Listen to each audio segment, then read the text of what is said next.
Magbasa tayo! Bago ang lahat, please don't forget to like and subscribe to my channel. Kamusta po mga bata? Ako ulit ito ang inyong teacher Riri. Ngayon, magbabasa tayo ng mga pangungusap na binubuo ng mga pantig. Ako muna ang magbabasa ng pangungusap. Ang itlog ay may itim na tinta. Ang itlog ay may itim na tinta. Kayo naman.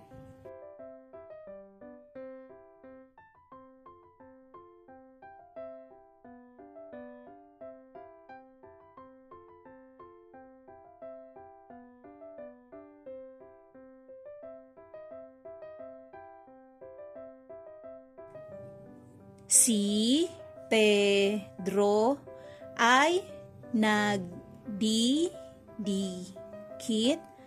ng letra. Si Pedro ay nagdidikit ng letra. Kayo naman.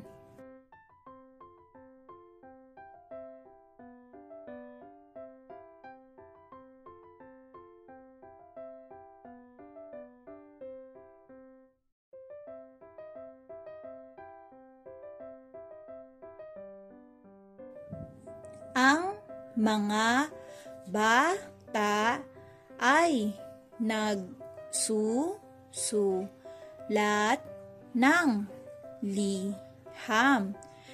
Ang mga bata ay nagsusulat ng liham. Kayo naman.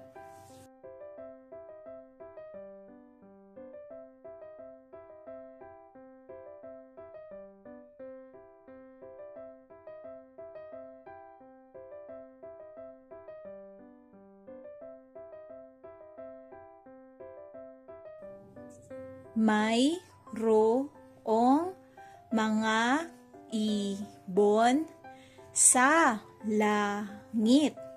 Mayroong mga ibon sa langit. Kayo naman.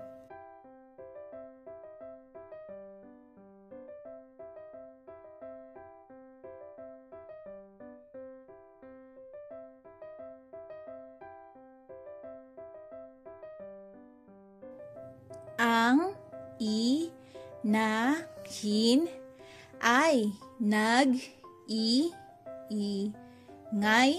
ng malakas. Ang inahin ay nag-iingay ng malakas. Kayo naman.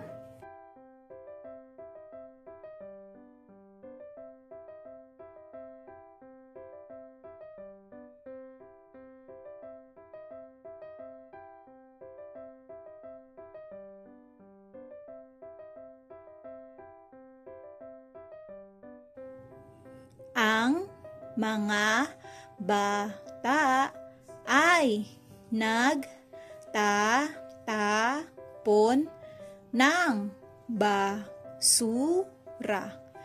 Ang mga bata ay nagtatapon ng basura. Kayo naman.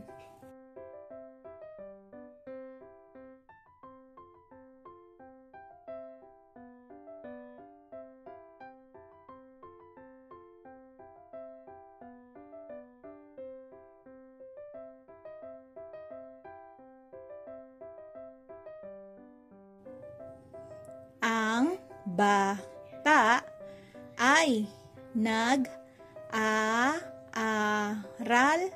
ng alpabeto.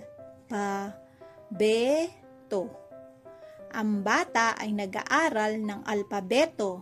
Kayo naman.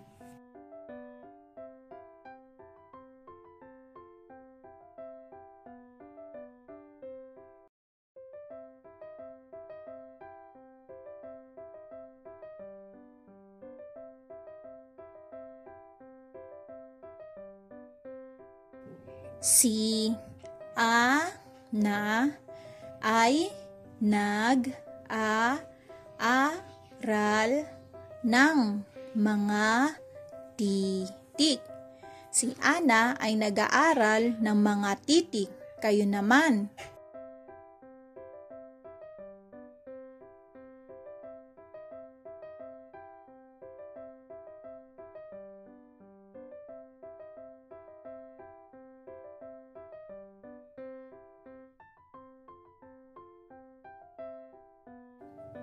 mayroong mga prutas sa basket.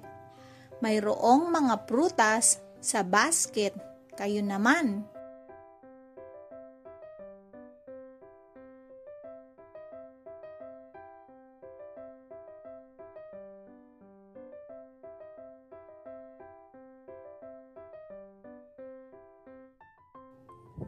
Ang mga bulaklak ay namumukadkad. Ang mga bulaklak ay namumukadkad. Kayo naman.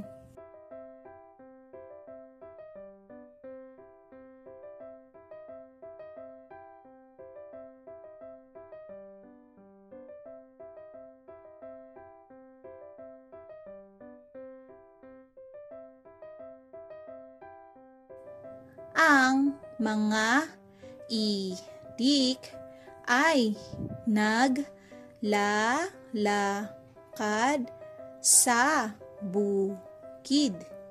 Ang mga itik ay naglalakad sa bukid. Kayo naman.